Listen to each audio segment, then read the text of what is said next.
Hello learners, we begin with new topic which is dividend decision. As you know, dividend is that part of the profits which is distributed among shareholders as a reward to them. Ultimately, equity shareholders are the owner of the company, but the plight of equity shareholders is that they are never promised a fixed percentage of dividend. They might be given a dividend, dividend may be very high, dividend may not be there, despite of the fact profits are being earned by the company. Therefore, we say equity shareholders have a residual claim. And another thing is that if you take the preference shares, on preference shares company promises a fixed percentage of dividend. That means as soon as company has sufficient profits, company is bound to give them the dividend. Another feature of the preference shares is they are given dividend much before it is paid to the equity shareholders. Then we also have debentures or bonds. Now, if a company has used bonds or debentures or a loan, irrespective of the earnings, company is bound to pay the interest. So, these three elements, these three prominent sources are there which are used by the company. Dividend decision, when we say, we are mainly focusing on the decision about giving the dividend to equity shareholders. Now, always remember, a finance manager has to suggest to the top management what kind of dividend we can give it. In general, we talk about cash dividend, but yes, we have a concept of stock dividend also, bonus shares also performing the role of dividend. But one thing is sure, dividend is that part of the profits which is distributed among shareholders. Now, as a finance manager, how you will take a decision about distributing the profit after tax, earning after tax between two elements, how much to pay as dividend and how much to retain, how much to pay as dividend and how much to retain. That is basically dividend decision.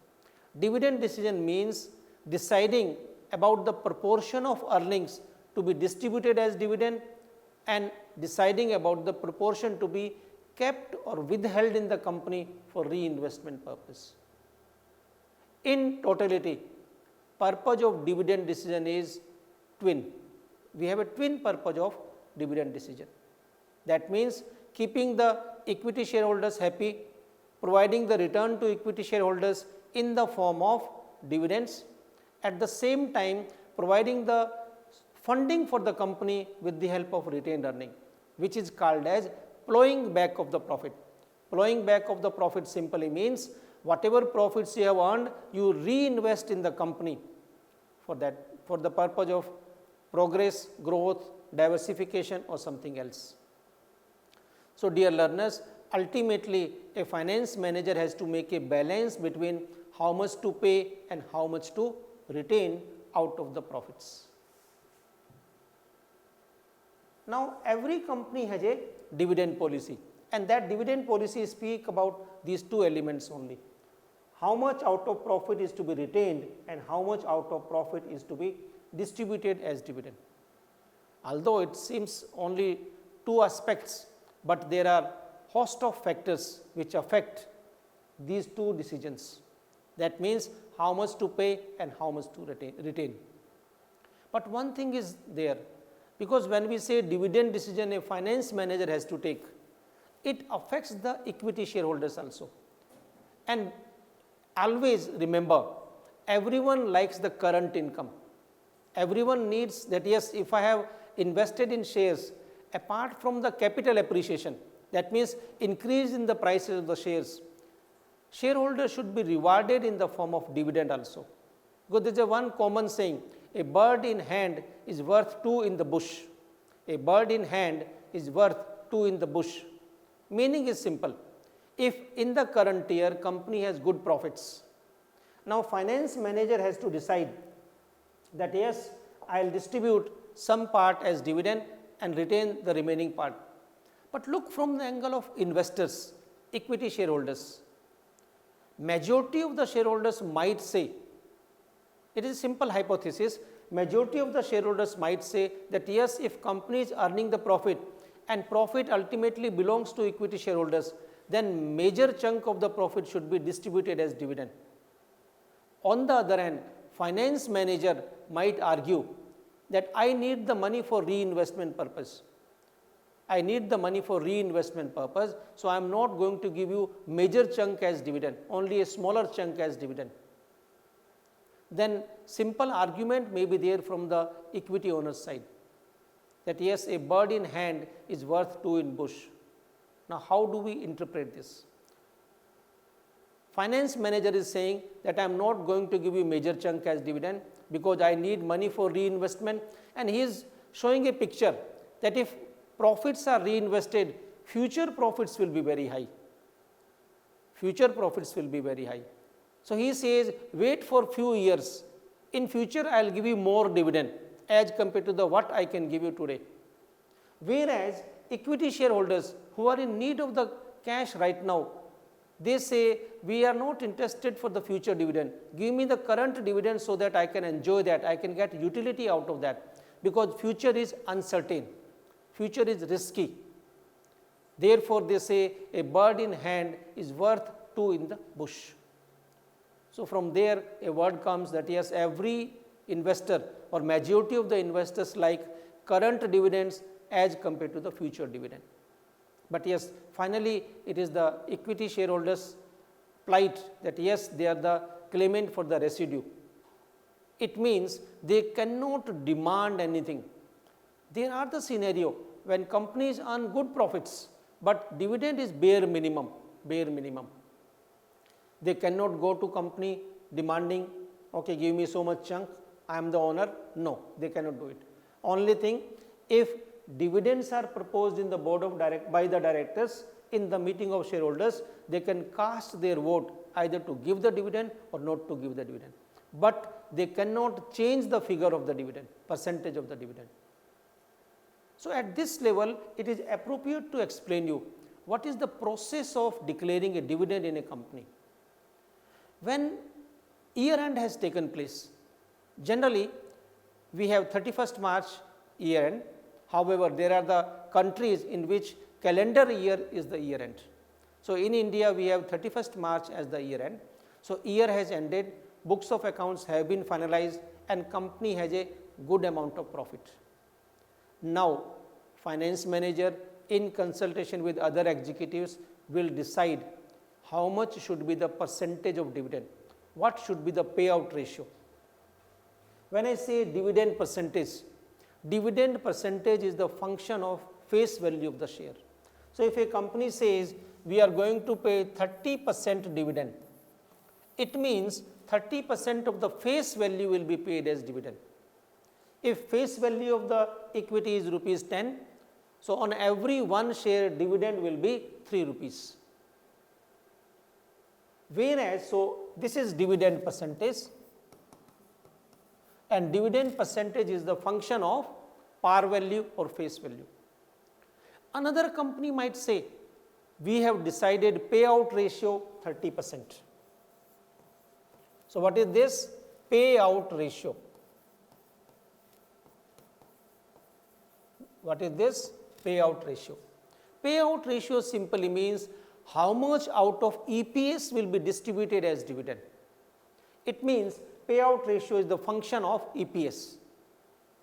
Now we need to know the EPS because par value or face value is 10. So let us say EPS of the company, earning per share is 25. So in this case, out of 25, 30% will be given as dividend. So on every one share, dividend will be 7.5, and remaining 17.5 will be reinvested in the company. So payout ratio is the function of EPS and dividend percentage is the function of par value. Now this is the way things are done. So manager proposes. The first proposal goes in the meeting of board of directors. Now board of directors can either say yes, we accept the proposal given by the finance executive or finance manager or CFO. Let us say they say, okay, 30% payout ratio is sufficient. Then the same proposal will be put in the meeting of equity shareholders.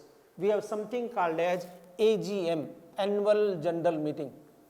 Although there is something called as EGM also, extraordinary general meeting.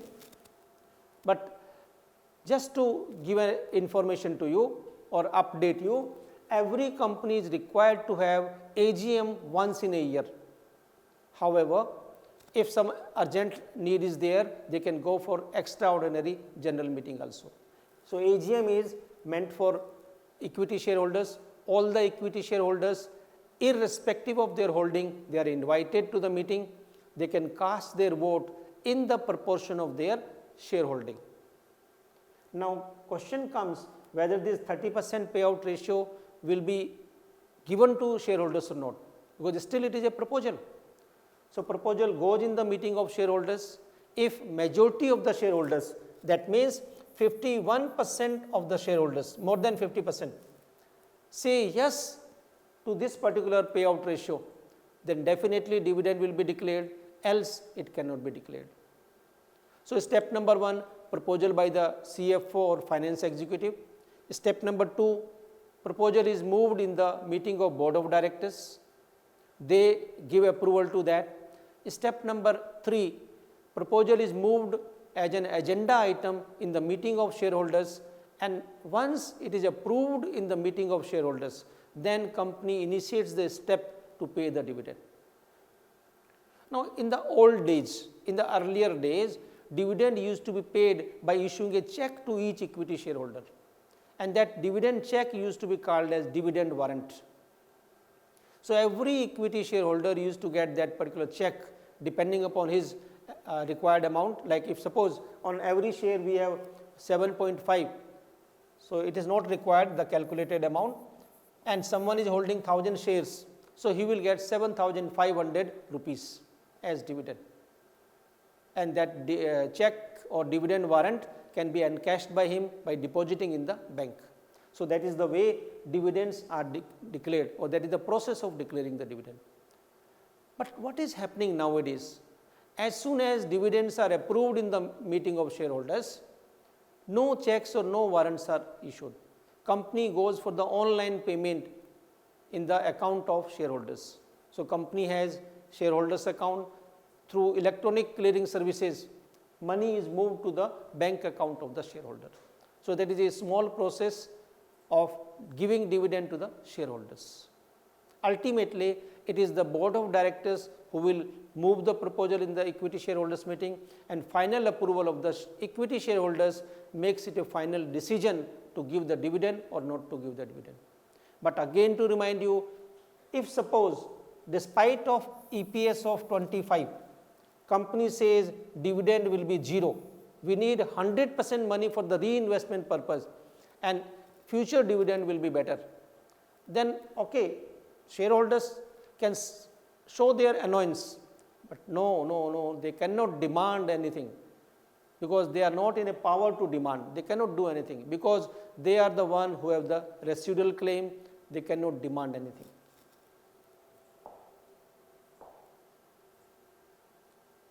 Now dividend policy has two objectives. So when we say dividend policy, means policy of a company about retaining the profits and giving as dividend. Now we might have one objective is wealth maximization decision and another objective is residual decision, and a company can have a balanced objective also. So ultimately dividend decision also, sometimes we get a question in the examination, dividend decision is on one side wealth maximization decision, but yes, it has the other coin also, that is residual decision. Explain. Now look at the fact. If you are a finance executive and your major objective, the major aim or major philosophy is, so now dividend policy decision always has an aim. So what is the objective of dividend policy decision? Now finance manager or finance executive or CFO might have these two things in his mind. Will the dividend decision affect wealth of the shareholders or should it affect the residual value? When I say residual value, now look at the fact, we come back on the same fact. Dividend policy decision can have two twin objectives. On one side, it is about wealth maximization for the shareholders, and again look at the fact, finance manager might think that my priority is not the shareholder, so I will go for the residual decision for the dividend. It means a finance manager or the board of directors, they think our purpose is maximizing the wealth of the shareholders. When we say maximizing the wealth of the shareholders, they are ultimately doing the better for the shareholders. Then definitely what they will do, they will say I will retain maximum profit, because wealth maximization angle says retain maximum profits and reinvest it so that future profits are more, shareholders might get the better dividend in future or bonus might be there. But if his ideology is residual decision, so definitely the moment he is more inclined to this side, his ideology is to residual decision also. That means अगर कुछ बच गया तो देंगे, otherwise नहीं देंगे. So we are saying after making reinvestment, if something is left out, we will pay you. It means it has got twin objectives, twin impact. So this particular aspect, this particular diagram can be explained in many ways. One way may be their objectives of the dividend policy, one way may be their ideology, one way may be their impact. So this can be dealt in many ways. So one way is maximization of wealth. So the moment you go for the wealth maximization, you are indirectly attacking on the residual decision. It means maximum profit will be retained and minimum will be given. On the other hand, you say, I don't like residual decision. I will take the dividend first and then whatever is left out, I will go for the wealth maximization. It means such manager will propose maximum dividend and minimum reinvestment. He says, raise the more finances for reinvestment. So idea is simple. It is the ideology of the board of directors and the finance executive, whether they are inclined more towards the wealth maximization. If they are inclined more toward the wealth maximization, it means they will retain maximum profit, and if something is left out, will be given as dividend. On the other hand, if finance executive is of the opinion that my first priority is to give current dividend to the shareholders, then he will say give maximum dividend and reinvest minimum out of profit. If there is a need for the funds, go for the new issue and raise the capital. So that is the way dividend policy decision is having twin objectives. Then what are the factors which affect dividend policy decision? Legal, contractual and internal constraints and restrictions. Sometimes company has already contracted with the money lenders that yes, they will keep some profit in reserve so that interest of the money lenders is protected, and then only dividend will be given. In that case, out of the profits, something will be kept as sinking fund for the repayment of the loan, and then dividend will be given. We might have legal constraints also. When I say legal constraints, sometimes law says yes, you cannot give more dividend. You have to keep something for the emergency. You have to keep something as a provision for the employee benefits. So if law or requirements are like that, legal requirements, then yes, company will say I cannot give maximum dividend, I can give you only a small chunk of the dividend. Internal constraints. Internal constraints may be like this. Company thinks that they will not go for the new equity issue, not go for the new debt issue. Then whatever the profits are there, they have to be reinvested. So dividend will be low. On the other hand, company thinks that we have good image in the market, good opportunities are there. Apart from the image, they are interested to go for the public issue, further issue and something like that. Then they will raise the further requirement of the money from the market and minimum chunk will be retained. Contractual requirement, I have already spoken. Owners consideration. When I say owners consideration, sometimes it may be indirect pressure from the shareholders. If suppose majority of the shareholders are feeling dividend should be there and they put indirect pressure on the board of directors, then yes, board of directors might initiate that yes, we will give the dividend. So it is honest consideration only, honest consideration. Another honest consideration is that suppose if maximum dividends are distributed or maximum chunk of the profit is distributed, then only minimum is left out for reinvestment. In that case, company will be required to go for the further raising of the capital. Now, further raising of the capital might dilute control. So, if management thinks that we are not interested to dilute the control, then definitely more will be the retained earning and less will be the payout. Capital market consideration. Like capital market consideration says that if it is easy to raise the further capital, then why shouldn't I please my shareholders? Then I will give more and more dividends, my further requirement of the reinvestment, further funding requirement, I can go to the capital market and suffice my requirement. Inflation. If there is inflation, definitely inflation affects the rate of interest. It means loan will be more costlier. So when inflation is rising and company needs the money to finance its activities, if it takes a loan, loan will be costlier. Costlier loan means your decline in the profit. Future profits will be low. Therefore, in a scenario when inflation is more, company might not think to give more and more dividend. It will go for the more and more retained earning. So these are some of the factors. However, situation specific factors might be there. What is the situation specific factor? If suppose you are in a paint industry, there are many companies.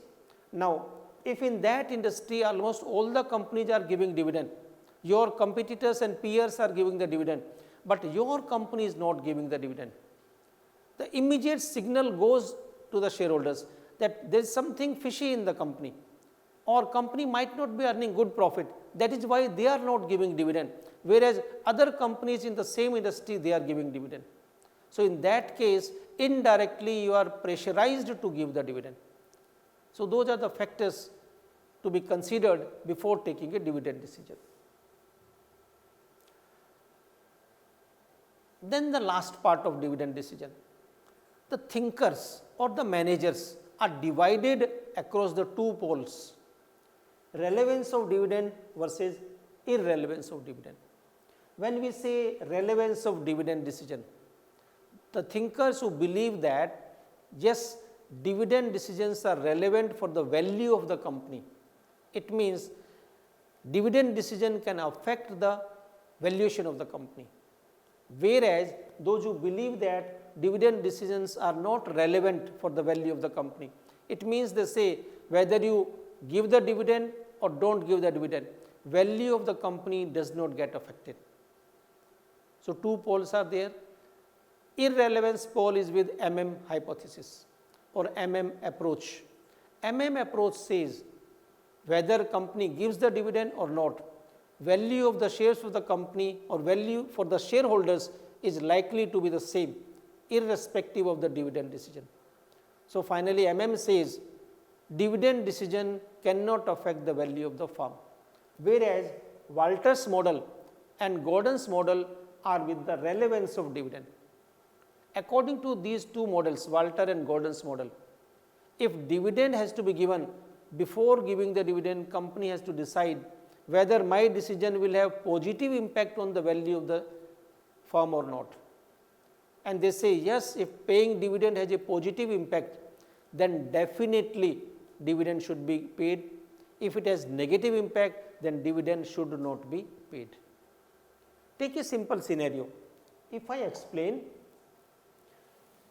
relevance part, because irrelevance is simple. Says that yes, dividend decision do not affect the value of the firm. Whether you give the dividend or not, shareholders can have their homemade dividend. By homemade dividend, I mean if shareholders are in need of money resulting from dividend, then they can sell a part of their holding and get the cash. Because hypothesis, which is about irrelevance, they simply say that if before giving the dividend, market price of a share is 110 and company is thinking to give a dividend of 10 rupees per share, They are of the opinion that the moment rupees 10 is given as dividend to the shareholders, price of the share will fall down to 100 exactly by the amount of dividend paid. Now think of a scenario.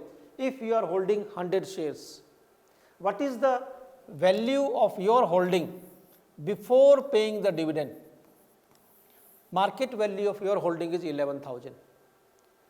If company pays the dividend, market value will be 10,000 and you will get 1,000 as dividend. So finally your value remains same, shareholders value remains same. So hypothesis, which is advocacy or which advocates, I will say, hypothesis which advocates irrelevance of dividend. It says if dividends are not paid, value of a firm, value for a shareholder is 11,000 in this case. If dividends are paid, then also his wealth or value is 11,000. So he is neutral. Neutral in the sense, if this investor says I need money, 1,000 rupees, so he can sell his chunk of the share, and they believe that there are no transaction cost in selling or buying the shares. So in that way, they advocate that yes, irrelevance of dividend is there. Means dividend decision cannot affect the value of the shareholders or value for shareholders. Whereas Walter and Gordon, they are of the opinion irrelevance of the dividend. Dividend decision can influence the value of the firm. According to them, they say classify the company into 3 categories: neutral, good and bad, or neutral, growth and low growth. You can name it anything. Now neutral company is what? We have something called as KO and ROI. So there are certain assumptions of these theories also. Assumptions are like that: assets of the companies are well defined, investment plan of the company is well defined, it is not going to change in future. Funding of the company, generally they believe 100% equity funding. However, debt funding might also be there, but finally they say once the capital structure is decided, it is not changed again and again. Taxes do not exist, transaction costs do not exist. Given those parameters, according to the theories which advocate relevance of dividend, they say a neutral firm is the one in which, let us say, KO is 10% and ROI is also 10%. That means on the total investment in the assets, company is earning 10% income, and overall cost of the capital of the firm is also 10%. So value of the firm does not change, because according to them, value of the firm is simply net operating income divided by KO. So if we hypothetically assume net operating income is 1,000 and KO is 10%, so value of the firm is 10,000. On the other hand, a growth firm, within the same industry, a growth firm is there. For the growth firm, KO is 8% and ROI is 10%. Then definitely value of the firm will rise, value of the firm will rise. Now depends. Now in this case, look at the fact. Overall cost of capital is 8%, return on investment is 10%. So in this case, shareholders say, because from where KO is coming, you can say because it is 100% equity firm, then it is KE. In a case of, because we say 100% equity funding by the thinkers who believe in relevance of the dividend, then what will be the scenario? This KO is equal to KE also. Now, what is KE? 8%. And how do we derive the KE? KE, that is cost of equity, is expectation of the shareholders, capitalization rate of the shareholders. So now what shareholders are expecting? 8%. It simply means if profits are distributed to shareholders, they can invest somewhere else and they can earn only 8% on that. Whereas, what is ROI of the company? Company is earning 10% and since it is 100% equity funding company, no taxes, so ROI also becomes equal to ROE. Now, take a scenario, if there is a profit of 1000 and 100% money is paid to the shareholders as dividend, no retention, then how much is earned by the shareholder on that by reinvesting? So, if 1000 is paid in this case to the shareholders, they can earn only 8% out of that is rupees 80. Whereas, same 1000 is retained in the company will be able to earn 10% on that means rupees 100. So, in this case, in case of a growth firm where shareholders KE is less than the ROE that is of the company, then definitely they will say give us the minimum chunk and reinvestment with the company, so that future prospects, future value is high. On the other hand, bad company, new lower company or poor company, whatever you name it, KO is 12% and ROI is 10%.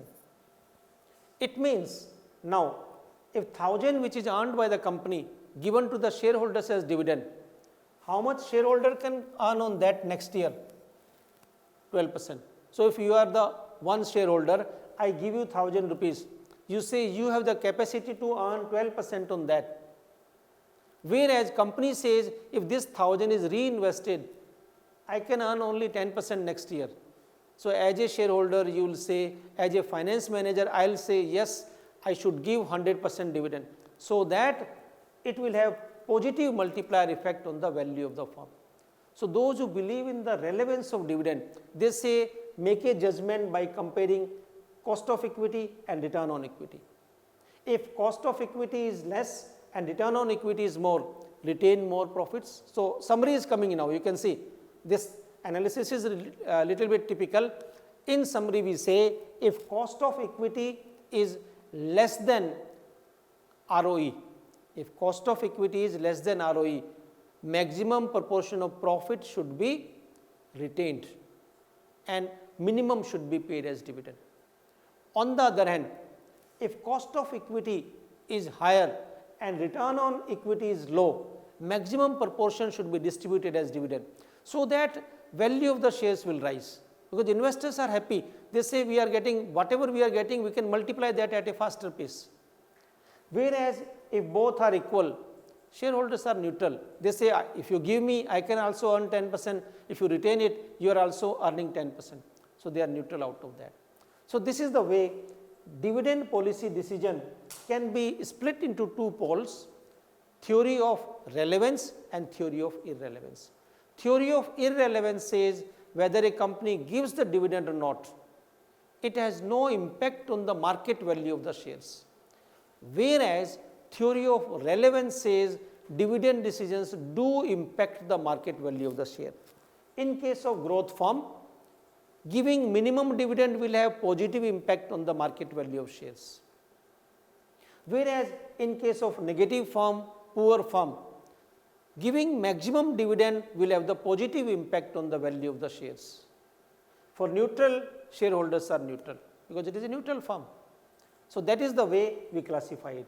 So, how do we define growth firm? A growth firm is the one in which KE is greater than ROE, KE is less than ROE. KE is less than ROE is a growth firm. Neutral firm, KE and ROE both are same, and poor firm or bad firm or slow growth firm, whatever you call it as, KE is greater than ROE. And that is the way this particular comparison can help us in taking a dividend decision for the wealth maximization. So, ultimately, aim of dividend policy is maximizing the wealth of the shareholders, and that is also the aim of financial management, which we have seen in the very first lesson, objectives of financial management. So, finally, we say the moment a finance manager takes a dividend decision, that will be the last decision, but yes, it will put the things into loop. How it will put the things into loop, I will tell you. So, relevance versus irrelevance we have discussed. Now, how dividend decision puts the things into loop? We begin with the investment decision. That is the first decision, that how much money is required for the investment projects. Then second decision comes financing decision. So these are the different decisions taken by the finance manager. Now once financing has been done, that means from where the investment will be financed, it comes dividend decision. Company operates throughout the year, profits are earned, and those profits are either distributed or reinvested. The moment we take a decision to reinvest, that means profits are being reinvested, then we are again looking for the investment projects. I must have sufficient investment project which can promise me future growth. Then definitely I'll select the opportunity, select the project, make the reinvestment. So that is basically plowing back of the profit. Now, if this retained earning is sufficient for the investment purpose, then I will not go for the external funding. On the other hand, if retained earning is not sufficient, I will go for the external funding also. Then the role of financing decision will also be there. So whether reinvestment requires further raising of capital or not, that is something different. But yes, the moment we take investment decision, that means plowing back of the profit. Again, we might route through the financing decision and investment decision. So we are again with the dividends decision. Then again either distribute it or reinvest it. So again you fall into loop. So dividend decision finally tells you that yes, we are entering into the loop of again the first step of financial management. Ultimately, aim is wealth maximization. So that is all in this lesson. We have dealt in with the dividend decision or dividend policy.